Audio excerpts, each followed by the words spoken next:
Smoke poured from the carbon fiber hood, smelling like melted plastic and burnt cash. Genevieve kicked the $2 million tire of her stalled hypercar, the sharp heel of her Louboutin sinking straight into the gravel. Heat shimmered off the asphalt. Her phone showed no service. A rusted sign 100 yards down the road read, "Wyatt's Auto. Open." She sneered at the peeling paint. She didn't know it yet, but that grease-stained cinder-block building was about to dismantle every arrogant assumption she had left. Genevieve Holt didn't tolerate friction. She engineered her life down to the fiscal quarter, the minute the exact temperature of her morning espresso. Obstacles were simply line items to be outsourced, crushed or bought. But sitting on the cracked, weed-choked shoulder of Route 114, her money meant absolutely nothing. Her bespoke V12 import, a matte black piece of Italian engineering that cost more than most zip codes, sat dead in the dirt. 10 minutes ago, the digital dashboard had flashed a barrage of red warning symbols before the engine seized with a violent metallic shudder. Now the massive ceramic brakes ticked loudly as they cooled in the suffocating July heat. Genevieve pushed her sunglasses up into her hair. The air was thick, heavy with humidity, and the acrid stench of scorched synthetic oil. She checked her phone again. No bars, just the mocking, blank stare of a disconnected screen. She was supposed to be in a closed-door acquisition meeting in exactly 40 minutes. Instead, she was stranded in a zip code the time and municipal funding had clearly forgotten. She looked down the road. The heat haze distorted the pavement, but through the wavering air she could make out a structure. A squat, flat-roofed building flanked by the rusted carcasses of cannibalized pickup trucks. A faded, sun-bleached sign out front hung on by a single bolt. Wyatt's Auto. Genevieve grabbed her leather tote from the passenger seat, slammed the heavy gull-wing door shut, and began to walk. Every step sent a sharp shock of pain up her calf. Gravel ground into the red soles of her shoes. The silk of her tailored blouse began to stick to the sweat forming on her spine. By the time she crossed the gravel lot of the garage, her frustration had calcified into a rigid, defensive anger. The open bay doors of Wyatt's Auto exhaled a draft of hot, stagnant air. The smells hit her in a wave aerosol brake cleaner, oxidized iron, cheap tobacco, and the sharp bite of stale coffee. It was dim inside, lit only by a few buzzing fluorescent tubes that cast a greenish pallor over the concrete floor. The floor itself was a map of deep-set oil stains and scattered cat litter meant to soak up spills. "Hello?"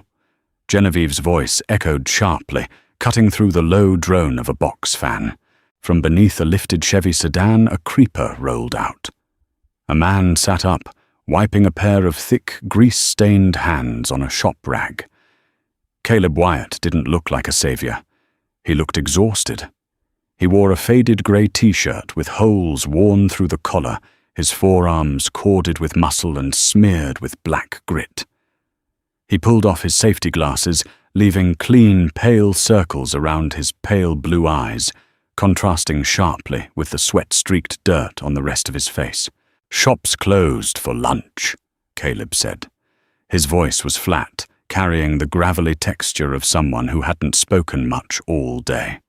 He didn't look impressed by her presence. He barely looked interested. "I don't care what time it is," Genevieve snapped, stepping further into the bay. Her heel slipped slightly on a patch of grease, but she caught herself, her jaw tightening. "My car broke down a quarter-mile up the road. I have 0 cell reception. I need a flatbed, and I need a diagnostic." Caleb tossed the dirty rag onto a workbench, cluttered with stripped bolts and socket wrenches. He looked her up and down, not with desire, but with the cold, calculating assessment of a man pricing a headache. "Tow company is in town, 30 miles away. I can let you use the landline." "You have a garage right here," she said, gesturing broadly, her manicured nails flashing in the dim light. "Are you incapable of towing it?" "I don't have a flatbed," Caleb said, walking past her toward a battered mini-fridge. He pulled out a bottle of water. "And judging by the shoes, whatever you're driving doesn't go on a standard hook." Genevieve crossed her arms. "It's a custom-built V12. It requires a specialized lift."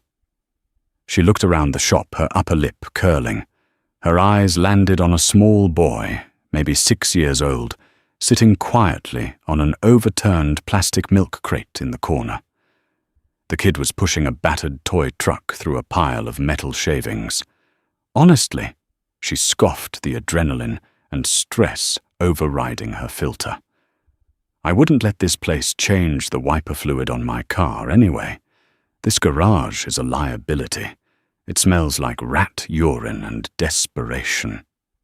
"Are you even certified to touch European imports?" Caleb paused the water bottle halfway to his mouth. He looked at her, then looked at his son. A muscle feathered in his jaw. The silence in the shop thickened, broken only by the rhythmic scrape of the little boy's toy across the concrete. He didn't yell. He didn't defend his livelihood. He just screwed the cap back on the water bottle and set it down. "Phone's on the wall, lady," Caleb said softly, pointing a grease-stained finger toward the office door. "Dial 9 to get out. Try not to touch anything on your way. Wouldn't want you catching desperation." He turned his back to her, picked up his tools and rolled back under the Chevy. Genevieve stood frozen, a hot flush of embarrassment crawling up her neck. She was used to people bowing to her hostility, scrambling to appease her. This man had simply dismissed her. She stared at the soles of his boots, sticking out from under the chassis, the overwhelming urge to scream, warring with the cold, hard reality that she was entirely, utterly stuck. The landline receiver smelled strongly of Gojo soap and old plastic. Genevieve held it an inch from her ear, listening to the monotonous dial tone before a dispatcher finally answered. The wait for the specialized flatbed would be 3 hours. She hung up the clatter of the plastic receiver against the wall mount, echoing in the small, stifling office. She walked back out into the main bay. The heat had only intensified. Caleb was still working, the rhythmic metallic ratcheting of his socket wrench the only sound. The little boy was now meticulously lining up lug nuts by size on a piece of cardboard. 3 hours, Genevieve announced to the room at large. She didn't want to admit defeat, but standing outside in the sun was not an option. Caleb didn't slide out from under the car. "There's a diner 2 miles up, air-conditioned." "I am not walking 2 miles in these shoes," she clipped back. She dragged a relatively clean folding chair from the corner, inspecting it before sitting down stiffly. Her phone remained a useless brick in her lap. For the next hour they existed in a tense, abrasive silence. Genevieve watched him work. She couldn't help it. In her world, labor was invisible. It happened off-site, overnight, handled by people she never had to look in the eye. But here the labor was visceral. Caleb's knuckles were scarred. A bead of sweat dripped from his chin onto the concrete. He moved with a brutal, deliberate efficiency. He wasn't rushing, but there was no wasted motion. Eventually, the deep, rumbling groan of a diesel engine shook the garage doors. The flatbed backed into the yard, carrying Genevieve's hypercar. Against the backdrop of peeling paint and rusted scrap metal, the matte black vehicle looked like a spaceship that had crash-landed in a junkyard. Caleb wiped his hands, walking out into the sun to meet the driver. Genevieve followed closely, a nervous energy spiking in her chest. "Drop it in the second bay," Caleb told the driver, pointing to the empty space beside the lifted Chevy. "Don't scratch the undercarriage," Genevieve warned the tow driver, her voice shrill. "The ground clearance is less than 3 inches. Caleb shot her a sidelong glance, but said nothing. He guided the driver flawlessly, the massive tires of the supercar rolling onto the stained concrete with a heavy settling crunch. The driver left, taking Genevieve's last tie to the outside world with him. She stood beside the car, arms crossed. "The dealership in the city is sending a transport tomorrow morning," she said, projecting authority. "I just need it stored securely." Caleb walked around the rear of the car. He didn't touch it. He just looked at the massive rear engine cover, studying the venting and the exhaust layout. "You said it choked out." "I didn't ask you to diagnose it," she said immediately. "The internal telemetry is proprietary. You don't have the software to read the codes." Caleb ignored her. He leaned closer to the intake vents. "Smells like raw fuel and scorched carbon. If the computer locked it out, it was trying to save the block." He reached out his calloused fingers, hovering inches from the pristine, heat-shielded glass. "Don't touch it," Genevieve snapped, stepping forward. Caleb turned his head, his pale eyes locking onto hers. "Lady, I don't give a damn about your proprietary software. An internal combustion engine needs 3 things: air fuel and spark. Your Italian engineers just buried the basics under 50 pounds of circuit boards. Pop the latch." "Absolutely not. You are not a certified technician. If you void my warranty, you're stranded here until tomorrow." Caleb interrupted his voice, dropping an octave, losing its exhausted patience. "I have a bay tied up with a dead piece of modern art. Now you can sit in that folding chair and sweat until tomorrow morning, or you can pop the latch and let me see if it's something stupid. Your call." Genevieve gritted her teeth. She hated being backed into a corner. She hated the logic in his words. But mostly, she hated the fact that he wasn't intimidated by her or the machine. She reached into the open driver's side window and pulled the secondary release lever. The glass cover popped up with a pneumatic hiss. The engine bay was a masterpiece of carbon fiber titanium and heat-treated alloy. Caleb stared down into it. He didn't look awed. He looked like a surgeon inspecting a messy wound. "Leo," Caleb called out without looking away from the engine. "Bring me the mag light." The little boy trotted over, handing his father a heavy dented metal flashlight. Leo then turned his gaze up to Genevieve. He held out a grubby, slightly crushed piece of a graham cracker. Genevieve stared at the cracker, then at the child's dirty fingers. Her instinct was to recoil. Children made her uncomfortable. They were chaotic, sticky, and operated outside the bounds of logic. "No. Thank you," she said tightly. Leo shrugged, popping the cracker into his own mouth, and went back to his cardboard mat. Genevieve felt a strange hollow twinge in her chest, a microsecond of guilt that she immediately pushed down. Caleb clicked the flashlight on, sweeping the beam deep into the recesses of the engine bay. The intense white light bounced off polished metal and braided steel lines. He was silent for a long time, the only sound the faint hiss of the car's cooling system.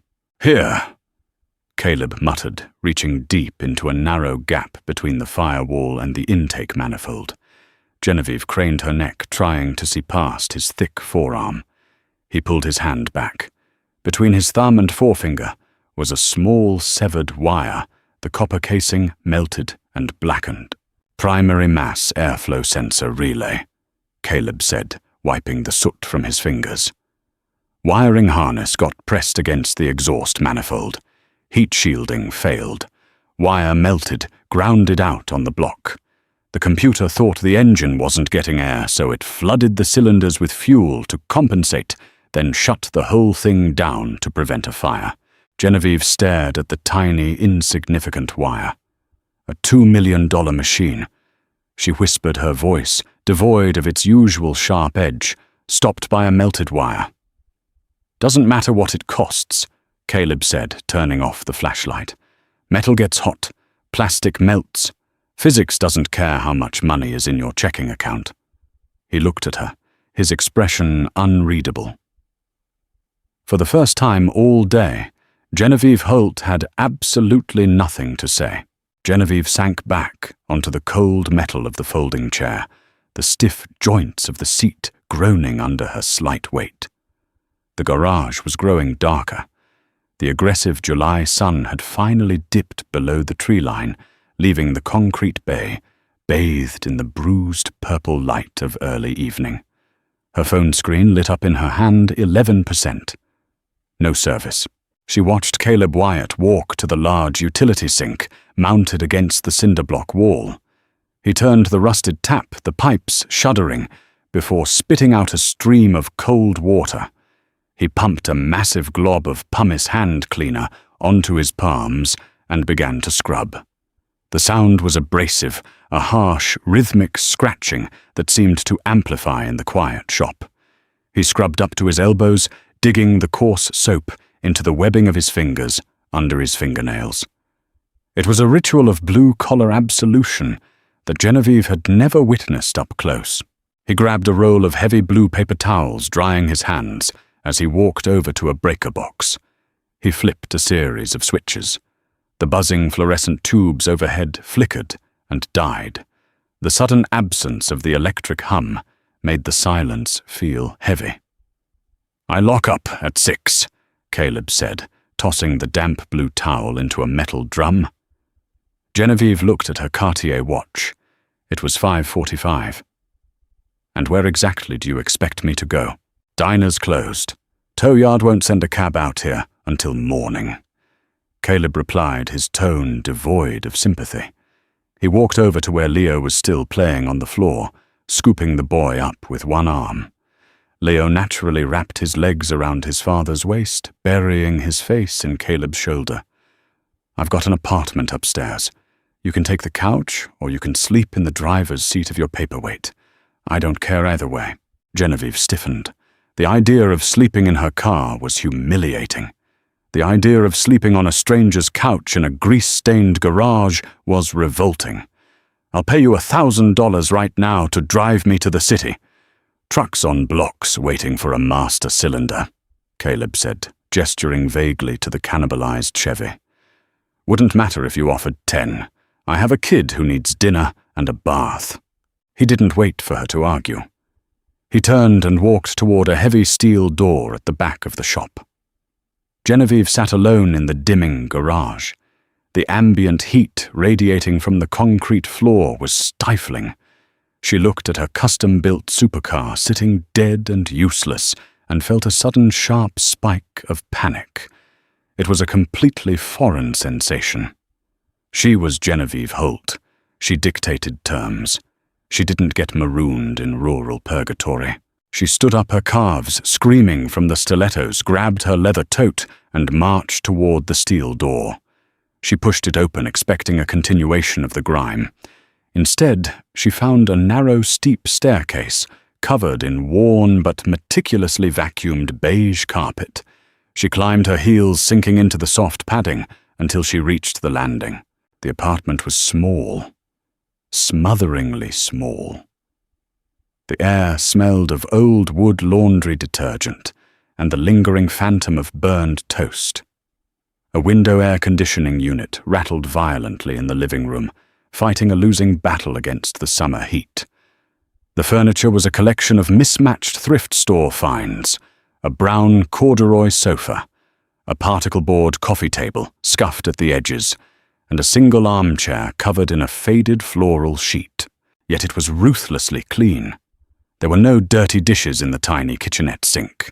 The few toys scattered on the floor were neatly grouped by type. Caleb was at the stove, pouring water into a dented aluminum pot. He had swapped his filthy work shirt for a clean, faded black t-shirt.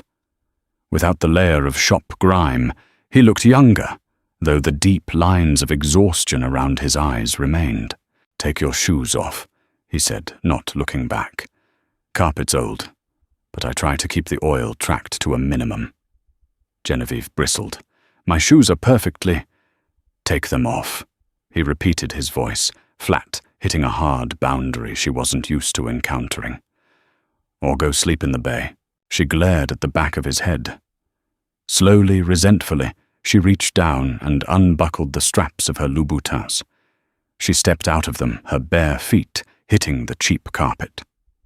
She felt stripped of her armor. Without the added height, the room felt even more imposing, and the man at the stove seemed physically larger.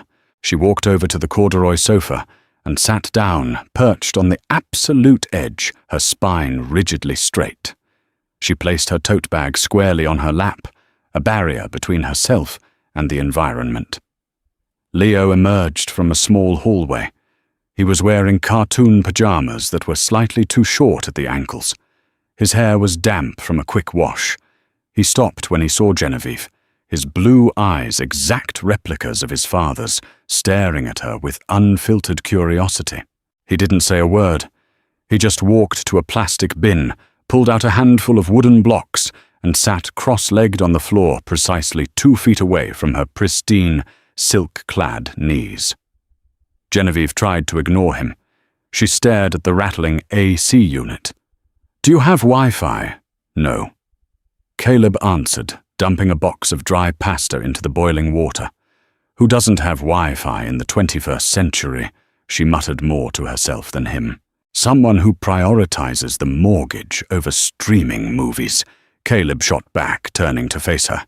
He leaned against the counter, crossing his arms. The hostility wasn't hot. It was a cold, tired fact. "You're out of your element, lady. I get it. You're used to pressing a button and having the world rearrange itself for you. But out here, buttons don't do shit. You either fix it yourself or you wait." Genevieve's jaw tightened. "My name is Genevieve, and I assure you I am perfectly capable of handling myself." Caleb snorted a brief, humorless sound. He turned back to the stove, stirring the pasta with a wooden spoon. "Sure, just as soon as your flatbed gets here." Night settled over the garage, heavy and soundless, broken only by the aggressive hum of the window unit and the occasional hiss of a passing semi-truck on the distant highway. Genevieve's stomach gave a sharp, audible twist. She clamped her hand over her abdomen, mortified. She hadn't eaten since a minuscule almond flour pastry at 6 a.m., and the adrenaline that had sustained her anger was rapidly burning off, leaving behind a hollow, gnawing ache. At the small Formica dining table, Caleb set down 2 mismatched ceramic bowls. Steam rose off a violently orange pile of macaroni and cheese. It wasn't the artisanal, truffle-infused kind Genevieve was accustomed to seeing on menus. It was the boxed, powdered cheese variety, bright as a traffic cone. Beside it, he placed a plate of sliced apples. Leo scrambled up onto a wooden chair, immediately grabbing an apple slice. Caleb sat across from him, picking up a fork. He paused, looking over at Genevieve on the couch. "You want a bowl?" he asked. The offer was entirely practical, devoid of warmth, but also lacking malice. "I'm fine," Genevieve lied instinctively. "I don't eat processed dairy." Caleb didn't press. He simply nodded, dug his fork into his bowl and began to eat. For 10 minutes, Genevieve sat in agonizing silence, listening to the clinking of cheap silverware against ceramic. The smell of the salty synthetic cheese flooded the small room, and despite her refined palate, her body screamed for the calories. She gripped the handles of her leather tote until her knuckles turned white, refusing to swallow her pride. When they finished, Caleb took the bowls to the sink, rinsing them with a quick, practiced efficiency. Leo slipped off his chair and trotted over to the couch. He stood in front of Genevieve, clutching a worn hardcover picture book about construction equipment. He thrust the book toward her. Genevieve recoiled slightly. "What?" "Read," Leo commanded softly, his first word of the entire evening. Genevieve looked at the child, then over at Caleb, who was wiping down the counter. "I don't read children's books." Caleb tossed the dish towel over his shoulder. "Leo, come here. Leave her alone." "It's fine," Genevieve snapped, suddenly surprising herself. The sheer boredom was becoming heavier than her discomfort. She tentatively took the book from the boy's slightly sticky hands. It smelled like old paper and dried glue. Leo immediately spun around and climbed onto the sofa next to her, pulling his knees to his chest.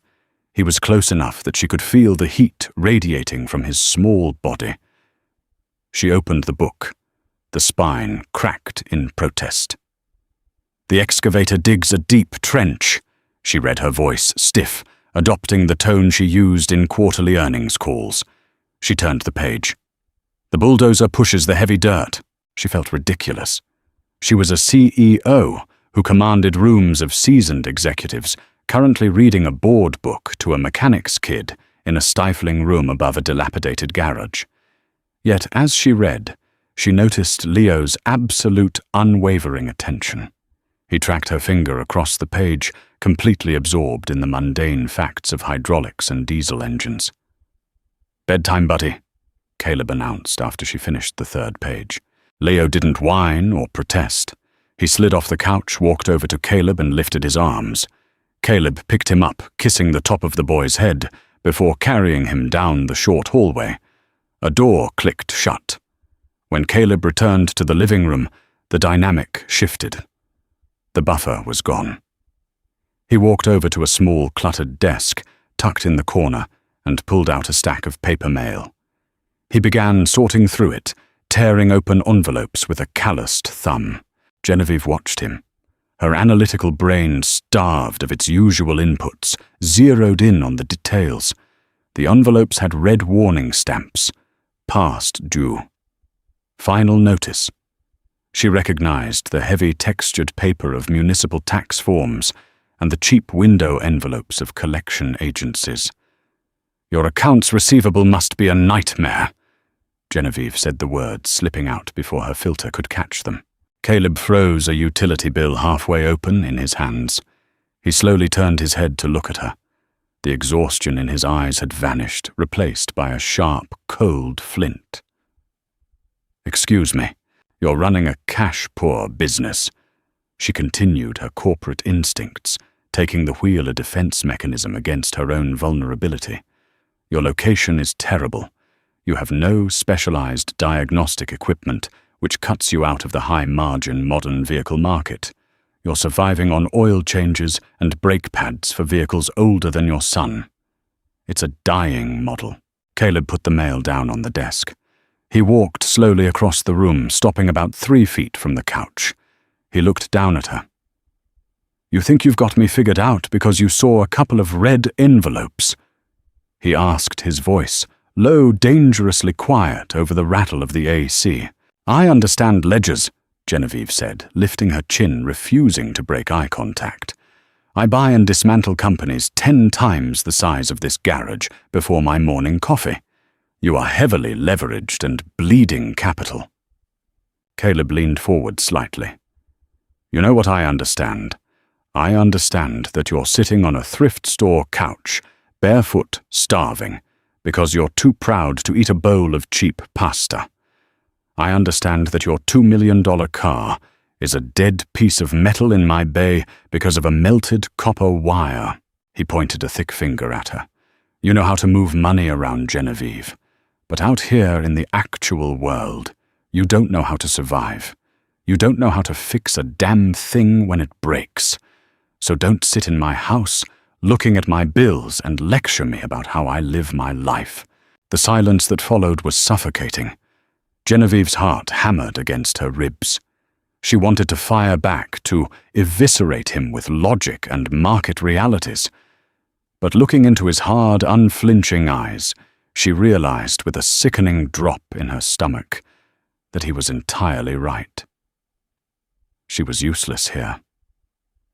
Caleb stared at her for a second longer, then turned away in disgust. He grabbed a faded quilt from the armchair and threw it onto the opposite end of the sofa. "Bathroom's down the hall. Try to keep the noise down," he muttered, walking toward his own bedroom. "Some of us have to work in the morning." Morning arrived not with a gentle dawn, but with the brutal, violent clatter of a pneumatic impact wrench. Genevieve jolted awake, her heart hammering against her ribs. She was tangled in the thin, faded quilt on the corduroy sofa. Her neck was entirely rigid, locked into a painful knot from the collapsed cushion, and her mouth tasted like stale copper. She lay there for a moment, staring at the water stains mapping the ceiling, trying to reconcile the billionaire CEO of Holt Holdings with the woman currently shivering under a cheap blanket. The air conditioner had finally won its battle during the night, turning the small apartment into an ice box. Genevieve sat up, wincing as her spine popped. She smoothed down her wrinkled silk blouse. It was ruined. The fabric held the permanent sour scent of anxiety and sleep sweat. She walked down the short hallway to the bathroom. It was tiny, dominated by a fiberglass shower insert and a sink with mismatched hardware. There were no imported serums on the counter, just a tube of generic toothpaste and a bar of bright green soap. She washed her face with cold water, the harsh soap leaving her skin tight and dry. In the mirror, her reflection was a stranger. The sharp, intimidating edges of her usual appearance were blunted by smeared mascara and exhaustion. She didn't look powerful. She just looked tired. Genevieve walked down the narrow carpeted stairs and pushed open the heavy steel door. The heat of the garage hit her instantly, wrapping around her like a wet towel. Caleb was already at work, buried chest deep under the hood of a rusted Ford pickup. He wore the same grey, hole-punched shirt from yesterday. The radio on his workbench was tuned to a local station, bleeding low-volume static and morning traffic reports. "Your transport called," Caleb said. He didn't pull his head out from under the hood. His voice was muffled, strained with physical effort. "Blew a tire on the interstate. They're stuck waiting for commercial roadside. Told me they won't make it out here until 2, maybe 3 o'clock. Genevieve stopped dead at the bottom of the stairs. Yesterday, this information would have triggered a scorched earth reaction. She would have demanded the name of the dispatcher, threatened legal action, and paced the concrete floor until her feet bled. Today, she simply closed her eyes. Her shoulders dropped a fraction of an inch. "Fine," she breathed. The word felt strange in her mouth. Caleb paused his wrenching. He leaned back, wiping sweat from his forehead with the back of a greasy forearm. He looked at her, his pale eyes narrowing slightly clearly, bracing for a tantrum that never materialized. When she didn't scream, he nodded once toward the office. "Made coffee. It's not good, but it's hot. Cups are on the desk." Genevieve walked into the office. The smell of the coffee was aggressive burnt beans and unfiltered tap water. She poured it into a heavy ceramic mug that read Napa Auto Parts and took a sip. It was acidic enough to strip paint, but the caffeine hit her bloodstream with unnecessary violence. She carried the mug out to the bay and sat down in the same folding chair. For the next 2 hours she watched him. She had nothing else to do. Without her phone, without her email, her aggressively analytical mind had to focus on the immediate environment. She watched Caleb fight a seized caliper bolt on the Ford. It was a brutal, physical negotiation. He applied penetrating oil, waited, tapped the metal with a ball-peen hammer to break the rust seal, and applied pressure. When it didn't give, he didn't throw the wrench. He didn't complain. He just grabbed a longer steel pipe, slipped it over the wrench handle to increase his leverage, and pulled with his entire body. The muscles in his back strained against the thin fabric of his shirt. A cord of tension stood out on his neck. Crack! The bolt broke free. Genevieve took a slow sip of her terrible coffee. In her corporate world, problems were solved by applying capital or firing the person responsible for the bottleneck. You didn't muscle through it. You paid someone else to bleed. "Why do you stay here?" she asked. The question broke the long silence, loud over the hum of the box fan.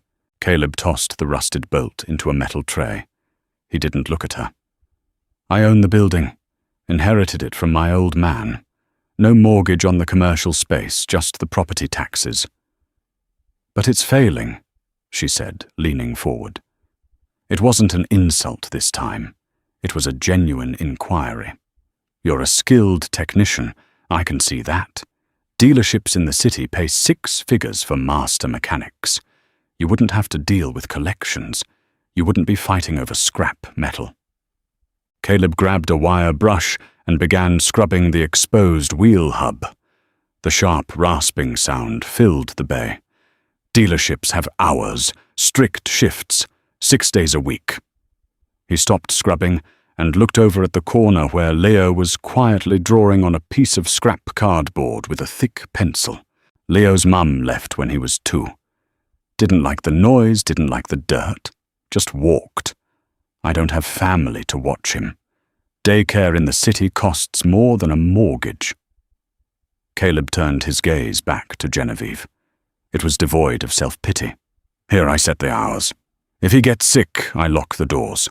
If he needs to sit in the corner and build block towers while I rebuild a transmission, he can. I don't answer to a service manager. He pointed the wire brush at her. You look at the balance sheet. I look at the kid. We're running different calculations, Genevieve. By noon, the stagnant air in the garage was practically thick enough to chew. Genevieve had discarded her tailored blazer hours ago, draping it over the back of the folding chair. Her silk blouse clung uncomfortably to her skin. Leo had migrated from his corner. He was now sitting a few feet away from her chair, meticulously attempting to build a pyramid out of heavy hexagonal lug nuts. He kept placing the top nut slightly off-center, causing the entire structure to collapse with a sharp metallic clatter.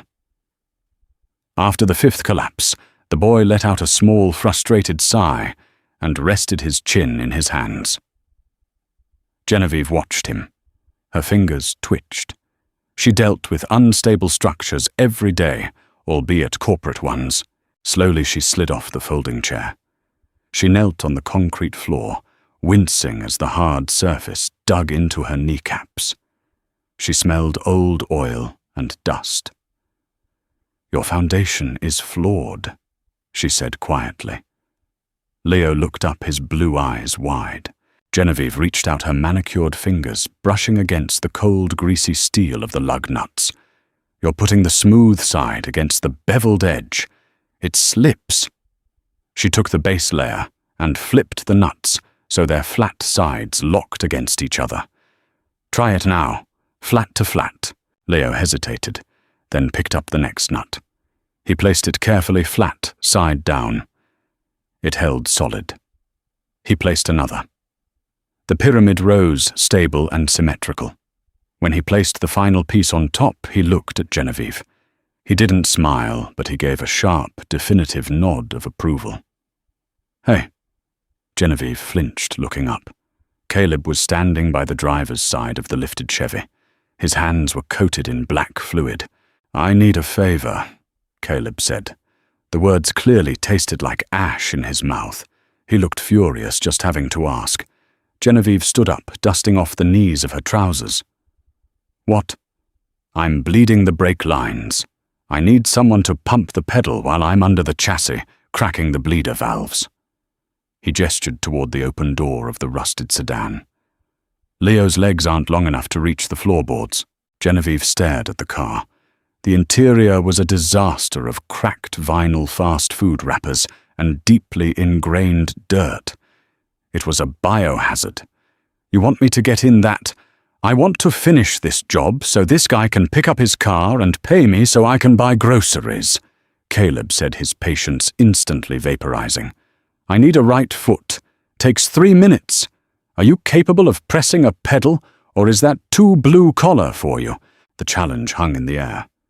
Genevieve felt the familiar prickle of pride in her chest. She walked over to the car, her bare feet stepping carefully around a puddle of antifreeze. She climbed into the driver's seat.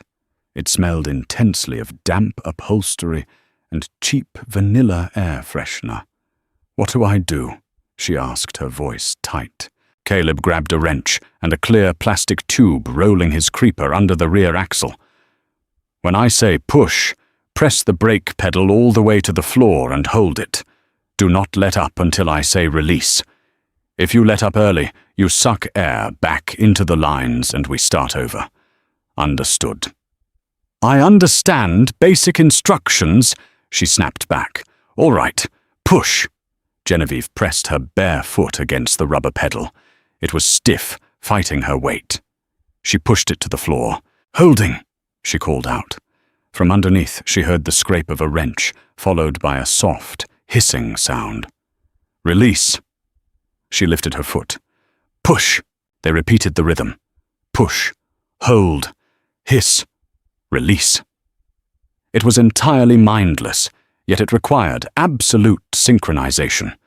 For 10 minutes, the billionaire CEO and the bankrupt mechanic operated as a single machine. Genevieve's calf began to burn from the awkward angle, but she didn't complain.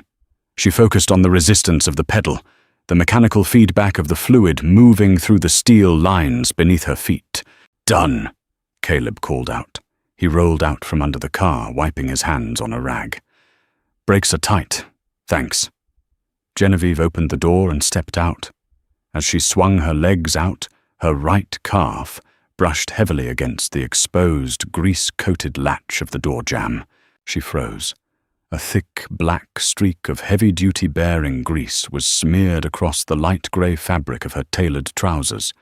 The stain was deep, immediate, and permanent. Those trousers cost more than the rusted Chevy she had just been sitting in. Caleb saw it. He stopped wiping his hands. The silence in the garage became instantly hostile. He braced himself, his jaw tight, waiting for the inevitable explosion. He waited for her to scream about the cost, to threaten to sue him for the clothes, to unleash the toxic entitlement he knew was boiling just beneath her surface. Genevieve stared at the black smear. She touched it with her index finger. The grease was sticky slick and smelled of sulfur. She looked at her dirty finger. Then she looked at the car. She had helped fix it. The machine worked because she had sat in the filth and done exactly what was required. She felt a strange alien flutter in her chest. It wasn't anger. It was tangible accomplishment. She looked up at Caleb. His shoulders were braced for impact. Genevieve reached down, grabbed the hem of her ruined silk blouse, and calmly wiped the black grease off her finger. "You're welcome," she said quietly. The afternoon heat peaked at 3 o'clock, turning the air inside the garage into a suffocating gelatinous mass. The single box fan in the corner didn't cool the air. It simply pushed the hot exhaust and dust in slow, heavy circles. Genevieve sat in the office chair. Caleb had permitted her to use the landline to contact her board. The receiver was slick with years of embedded grime, and the coiled cord was permanently tangled. She dialed the private line of her chief operating officer, Richard. "Genevieve, where the hell are you?" Richard's voice crackled through the static-laced connection. "The European regulators rejected the merger framework. The stock dropped 4% at the bell. We need you to authorize the contingency buyout." Yesterday, those words would have spiked her adrenaline, sending her into a cold, hyper-focused state of corporate warfare. Today, she looked through the smudged glass of the office window. Caleb was wrestling a heavy, rusted alternator out of a dusty sedan. Leo was sitting on a tire, eating a slightly bruised peach. "Let it drop," Genevieve said. The words felt incredibly light. "What, Genevieve, this is a $40 million swing. If we don't counter by end of day—" "I said let it drop, Richard."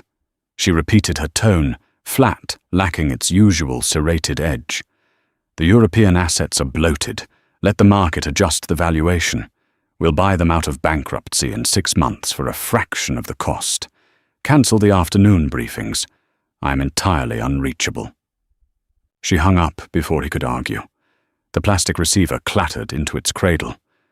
$40 million. She said it out loud to the empty room. It was a massive number. It was the GDP of a small island. But sitting in this sweltering office, staring at a calendar from 4 years ago, it felt entirely abstract. It was just math on a screen. She walked back out into the bay. Before she could sit down, the gravel crunch of a heavy vehicle pulling into the lot broke the steady rhythm of Caleb's wrench. A box truck with Miller Auto Parts painted on the side idled near the open doors. A man stepped out. He was heavy-set, his uniform shirt untucked, a thick clipboard clamped under his arm. Caleb wiped his hands, his posture instantly stiffening. He didn't walk out to meet the man. He stood his ground in the center of the bay. "Wyatt!" the man barked, stepping into the shade of the garage. He didn't look at Genevieve. "You're 2 weeks late on the commercial account.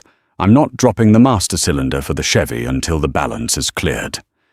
Genevieve stopped near her folding chair. She recognized the dynamic immediately. It wasn't a negotiation. It was a shakedown. "I told dispatch I'd have the cash on Friday," Caleb said. His voice was low, devoid of its usual gravelly authority. It was the voice of a man cornered by arithmetic. "The Chevy is the job that pays for the parts. I can't finish it without the cylinder."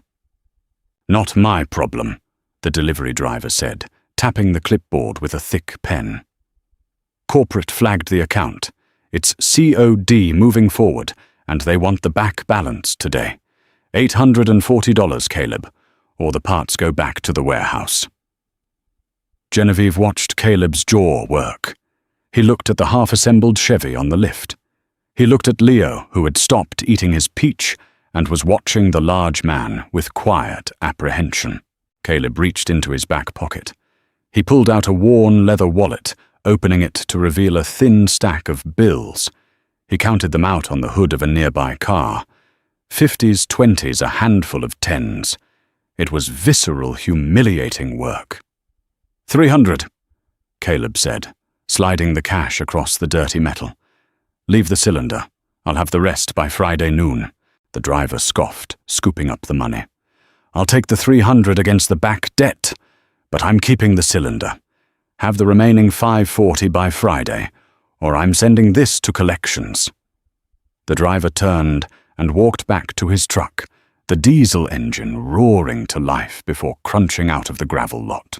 Caleb stood perfectly still for a long time.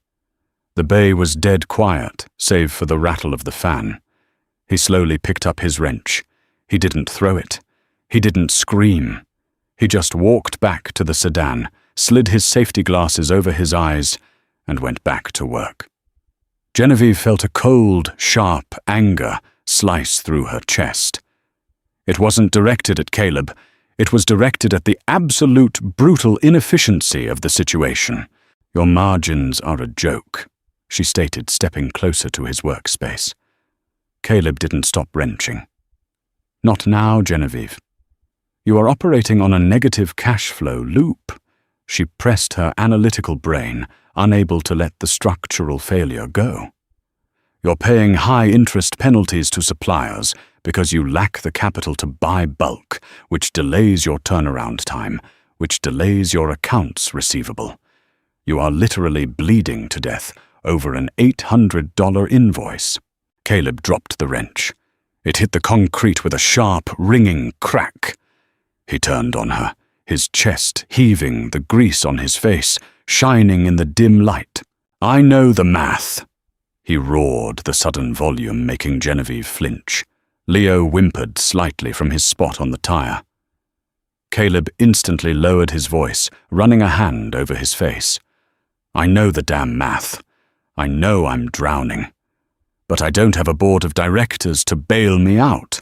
I have 2 hands and a kid who needs to eat. So unless you have a magic wand in that leather bag of yours, keep your corporate analysis to yourself." Genevieve didn't retreat. She held his gaze. "It's not magic. It's leverage. You don't have any." "No," Caleb said, quietly picking up his wrench. "I don't." The transport didn't arrive that afternoon. A dispatcher called at 5, citing a blown transmission on their end. They promised a heavy-duty flatbed by 8 the next morning. Genevieve spent a second night on the thrift store couch. This time, when Caleb offered her a slice of the greasy pepperoni pizza he'd ordered from town, she didn't refuse. She ate 2 slices, the cheap synthetic cheese scalding the roof of her mouth, the heavy grease soaking into a paper towel. They ate in silence, the rattling air conditioner providing the only soundtrack. It was the best meal she had eaten in months. Morning broke with the deep, throbbing idle of a commercial Peterbilt truck outside the garage. Genevieve had been awake for hours, sitting on the edge of the couch, watching the dust motes dance in the sliver of morning light cutting through the blinds. She stood up, smoothing the ruined silk of her blouse, the permanent black grease stain on her trousers, serving as a heavy anchor to reality. She walked downstairs. The massive, pristine white flatbed was already maneuvering into the lot. The contrast was staggering. The truck, with its polished chrome and uniformed drivers, belonged to her world, a world of sterile efficiency and unlimited capital. The garage, with its peeling paint and oil-soaked concrete, felt like a dying organism. Caleb was talking to the lead driver, signing a digital tablet. He looked exactly as he had yesterday, exhausted, stained, unbothered by the multi-million-dollar machine being carefully winched onto the hydraulic ramp. Genevieve walked up to him. She pulled a heavy embossed leather checkbook from her tote. "I need an invoice," she said. Caleb handed the tablet back to the driver. He pulled a crumpled, oil-smudged piece of receipt paper from his shirt pocket and handed it to her. Genevieve unfolded it. Written in blocky, uneven handwriting was a short list. Diagnostic check, $45. Pizza/coffee, $12.50. Total $57.50. She stared at the number. It was absurd. It was the price of a single cocktail at her usual Tuesday lunch spot. "This is incorrect. Relay diagnostic takes 20 minutes. The food is at cost," Caleb said, not looking at her. He was watching the massive tires of her hypercar secure into the wheel chocks. "I don't charge for sleeping on a bad couch. You stored a $2 million vehicle. You diagnosed a proprietary software lockout. A dealership would charge a minimum of $3,000 just to plug in the reader." She uncapped her platinum fountain pen. "I am paying you for the value of the service, Caleb."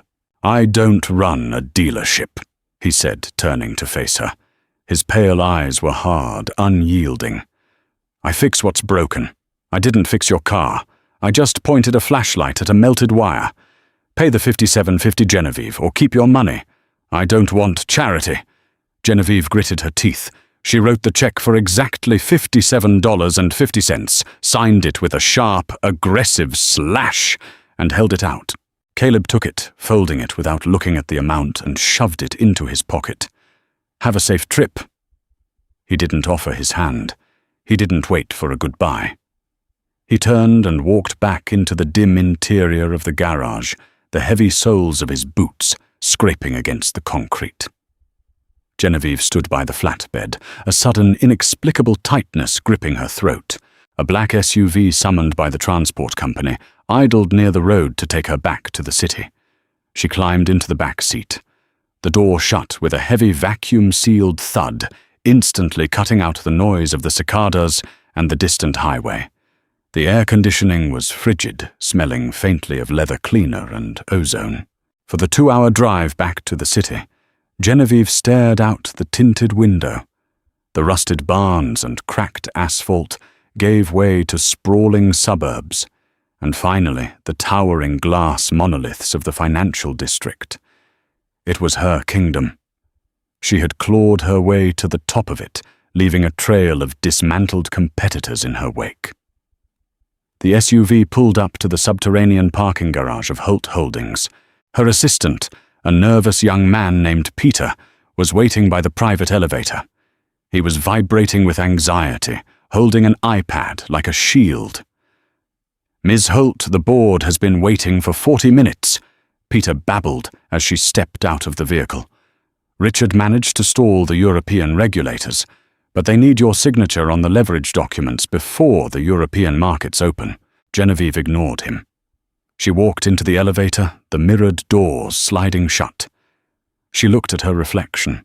Her hair was stringy. Her blouse was wrinkled beyond repair.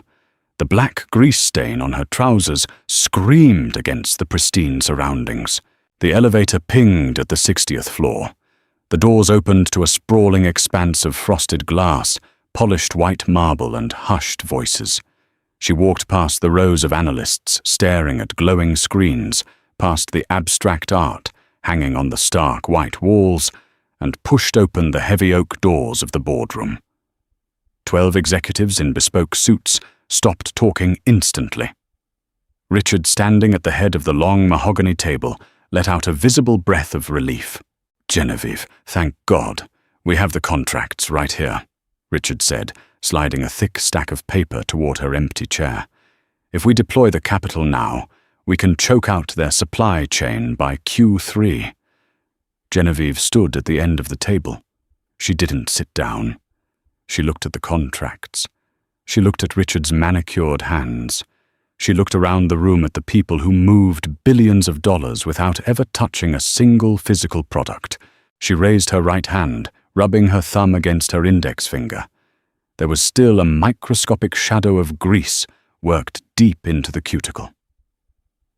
"What is the total cash value of the European acquisition?"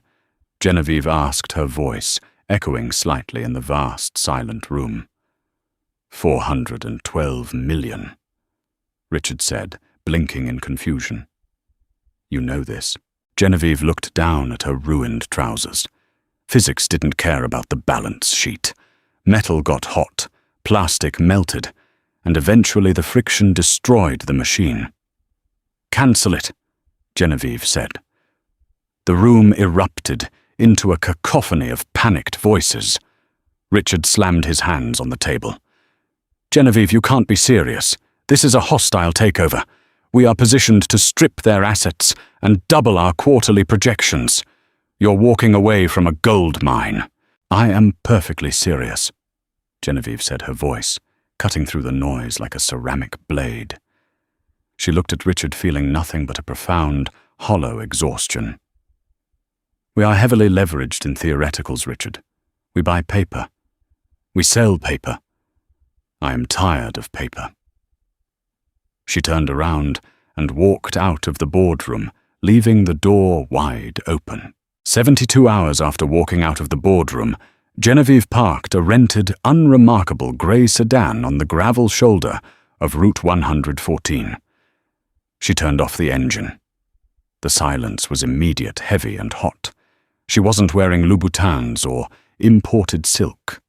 She wore heavy, raw denim flat leather boots and a plain cotton button-down. It wasn't a costume. It was pragmatic armor suited for the environment she was choosing to re-enter. Her hands rested on the steering wheel for a long moment. For the first time in her career, she had operated entirely on instinct, deploying capital not to destroy a competitor, but to reinforce a crumbling foundation. She stepped out her boots, crunching on the gravel.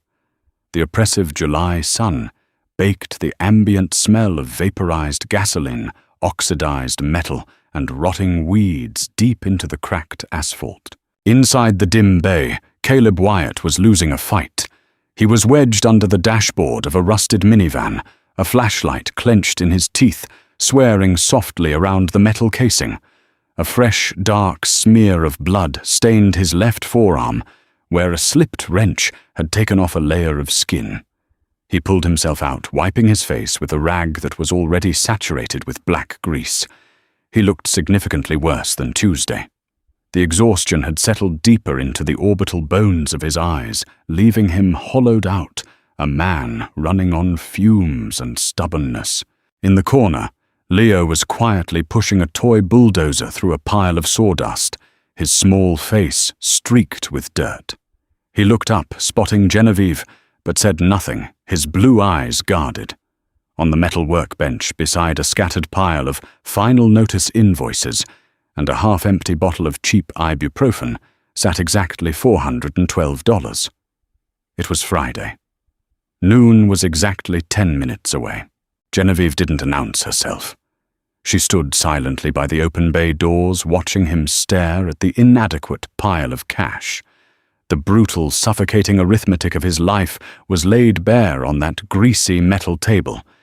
He needed $540 to secure the master cylinder to finish the Chevy sedan, currently tying up his lift to get paid to survive the week. He was short. He knew it. The math was absolute.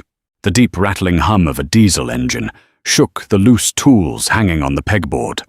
The Miller Auto Parts box truck backed aggressively into the yard, the air brakes hissing violently, kicking up a cloud of white dust. Caleb didn't move for a long moment. He just closed his eyes, his jaw muscles flexing so hard they looked ready to snap beneath his skin. He took a slow, jagged breath, grabbed the $400, shoved the crumpled bills into his pocket, and walked out into the blinding glare to meet the truck. Genevieve followed, hanging back in the shadows of the doorway. The heavy-set driver hopped down from the cab, a clipboard already in his hand. He didn't bother with a greeting, his face a mask of corporate indifference. "You got the 540 Wyatt, because dispatch told me not to even open the roll-up door if you're short. I don't have time to play games today." Caleb pulled the crumpled bills from his pocket. He held them out. His hand was remarkably steady for a man watching his livelihood evaporate. 412. I can give you the title to the Ford on blocks as collateral for the rest. I just need the cylinder to finish the job. The driver sneered, stepping back as if the money was infected. "I don't want your scrap metal. Corporate said COD. You're short. I'm leaving." "Leave the cylinder," Genevieve said. Her voice wasn't loud, but it cut through the heavy, humid air with the precise mechanical edge of a ceramic blade. Both men turned. Genevieve stepped out into the sunlight. She walked up to the driver, her posture radiating a cold, unassailable authority that denim and cotton couldn't disguise. She didn't look at Caleb. "Who the hell are you?" the driver asked, gripping his clipboard, tighter instinctively taking a half step back. Genevieve reached into her back pocket and pulled out a single sheet of heavy stock paper folded in thirds. She held it out. "I am the majority shareholder of Miller Logistics and Auto Supply. As of 9 o'clock yesterday morning, Holt Holdings acquired your parent company, its assets, and its debt." The driver stared at her, then down at the paper. It was a certified letter of acquisition, embossed, stamped, and signed by the regional director he reported to. His face drained of color, the arrogant sneer melting into terrified confusion. "The commercial account terms for Wyatt's Auto have been permanently restructured." Genevieve continued her tone, conversational but lethal. "Net 90 terms, 0 interest priority delivery. You will drop the master cylinder for the Chevy right now. You will drop the rest of the parts on his backlog. And if I ever hear that you spoke to one of my priority vendors like a loan shark again, I will personally dissolve your pension. Am I clear?" The driver swallowed hard, his Adam's apple bobbing sharply. "Yes, ma'am. I'll get the hand truck." He practically sprinted to the back of the box truck, the heavy metal door rattling as he threw it open. Caleb stood frozen. The crumpled money was still gripped in his bruised fist. He stared at Genevieve, his chest rising and falling rapidly. The anger she expected wasn't there. Instead, there was a profound, deeply uncomfortable shock. "I told you," Caleb said, his voice a low, ragged rasp. "I don't take charity." "It isn't charity." Genevieve snapped back, the intensity of her own voice surprising her. She stepped closer to him. She could smell the sour sweat, the penetrating oil, and the iron of his blood. "I cancelled a $400 million acquisition in Europe because I realized I was buying absolutely nothing. I was buying theoretical value, algorithms, paper." She pointed a rigid finger at his chest. "I bought Miller Logistics because they have physical assets. They move physical metal, and they were horribly criminally mismanaged. I need a regional fleet maintenance hub in this county to service 80 delivery trucks. Dealerships are too slow and charge too much overhead. I need a mechanic who understands physics, who works until the job is done, and who doesn't quit when a single wire melts." Caleb looked away, staring at the cracked asphalt. His pride was a physical barrier between them, thick and heavily fortified by years of isolation. "I am offering you a corporate contract, Caleb," she said, her voice softening just a fraction, matching the cadence she used when speaking to Leo. "$1 million annual retainer. You hire 3 mechanics. You build a proper air-conditioned office. You buy a couch that doesn't ruin a person's spine, so your son doesn't have to sweat in the corner while he builds lug-nut pyramids." He looked back at her. The crushing exhaustion in his pale blue eyes was warring with a sudden, terrifying glimmer of hope. It was the look of a man who had forgotten how to breathe, suddenly being offered oxygen. "Why?" he asked, the word cracking in his dry throat. "Because my foundation was flawed," Genevieve said quietly, looking down at the gravel, then back up to his face. "I was putting the smooth side against the beveled edge. It was slipping. You showed me how to fix it." The driver rattled the hand truck past them, dropping 2 heavy cardboard boxes at the edge of the bay. He scrambled back to his cab and drove off, leaving them alone in the oppressive heat. Caleb looked at the boxes. He looked at the $400 in his hand. Then very slowly he exhaled. The rigid defensive tension in his shoulders finally completely collapsed. He didn't smile, but he reached out his grease-stained, bloodied hand. Genevieve looked at it. She didn't hesitate. She reached out and gripped his hand firmly, letting the grease and the grit grind against her own skin. It felt like reality. It felt exactly like the beginning of something real. Sometimes the most broken things in our lives aren't the machines we drive, but the rigid structures we build around our own hearts. Genevieve had to lose her absolute power to find her actual purpose, and Caleb had to swallow his pride to save his world. If this raw, gritty collision of 2 vastly different lives moved, you don't just scroll past. Hit that like button and share this story with someone who needs a reminder that real value is built with calloused hands, not just bank accounts. Subscribe to the channel and drop a comment below. What would you do if you were stranded at Wyatt's Auto?